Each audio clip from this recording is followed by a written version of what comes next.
Hello guys, welcome to Salesforce XA. So today we will start the next part of PD1 certification. So PD1 part 6. So my R29 question is, what are two use case for executing anonymous Apex code?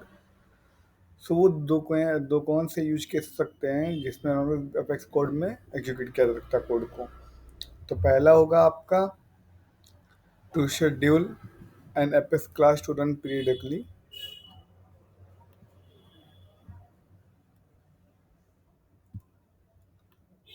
और second number ये होगा to run a batch Apex class to update all contact. तो क्या करते हैं, जब batch Apex class run किया तो अपडेट को कॉन्टेक्ट को अपडेट कर देता है।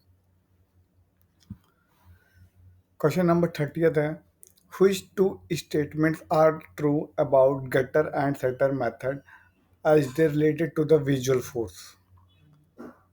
पहला है कि जो गेटर मेथड होता है उसमें वैल्यू को पास कर सकते हैं कंट्रोलर से पेज के बीच में। तो पहला मेरा ये हो जाएगा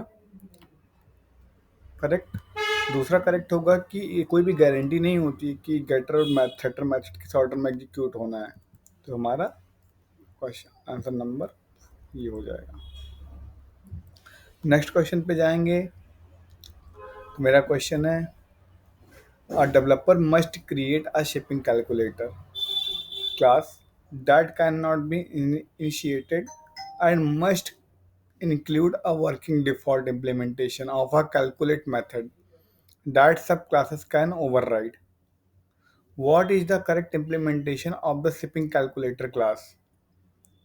तो यहाँ पे मेरा आंसर हो जाएगा public abstract class shipping calculator public virtual word calculate then implementation. अगर हम इसको बाई ऑप्शन करना चाहेंगे, बाई ऑप्शन भी कर सकते हैं। तो यहाँ पे जैसे देख सकते हैं कि यहाँ पे पब्लिक वर्चुअल वॉइड है, तो ये जहाँ पे लिखा होगा ऑप्शन में वो मेरा ऑप्शन करेक्ट हो जाएगा। बट अब एक बार अच्छे से क्वेश्चन को पढ़ें जिससे कि मिस्टेक के चांसेस ना हो। क्वेश्चन नंबर 32 पे जाएंगे तो लिखा हुआ है, developer has to identify a method in an Apex class that performs resource intensive actions in memory by iterating over the result set of SOQL Salesforce Object Query Language statements on the account. The method also performs a DML statement to save the change in the database. Which two techniques should be the developer implement as a best practice to ensure transaction control and avoid exceeding governor limit? यहाँ पे दो option choose करने हैं। तो सबसे पहला, अगर हमें गवर्नर लिमिट के एक्सीड को अवॉइड करना होगा, सबसे पहले हमें सिस्टम डॉट लिमिट का क्लास का यूज करना होगा, जिससे क्या होगा, जो करंट सीपीयू की गवर्नर लिमिट कंजम्पशन है वो पता चल सके। ठीक है, तो हमें ये नीड होगी। और सेकंड नंबर होगा कि use a database save point method to enforce database integrity. Database integrity को इन्फोर्स करने के लिए हमें database dot save point use करना पड़ेगा। ये दो हमारे आंसर हो जाएंगे। लास्ट क्वेश्चन पे चलेंगे। तो लिखा है, developer wants to mark each account in a list as either active और inactive based on the last modified date, field value being more than 90 days।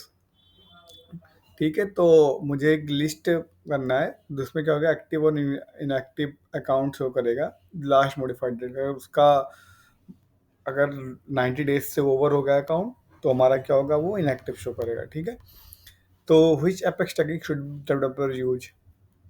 तो हम क्या लगाएंगे, फॉर लगेगा, इफ एल्स लगेगा। फॉर के अंदर क्या होगा कि हम वहाँ पे एक कंडीशन देंगे कि 90 डेज के ऊपर है कि नहीं है। तो वहाँ पे अगर 90 डेज के ऊपर है तो एक्टिव, और अगर नहीं है और 90 डेज के अंदर लेस है तो एक्टिव, और 90 डेज के ऊपर है तो इनएक्टिव। यहाँ पे एक फॉर लूप लगेगा, उसके अंदर क्या चलेगा, एक इफ एल्स स्टेटमेंट इनसाइड चलेगा। ये हमारा आंसर हो जाएगा। Thank you guys, thank you for watching. Please subscribe the channel to get the update further videos. Thank you.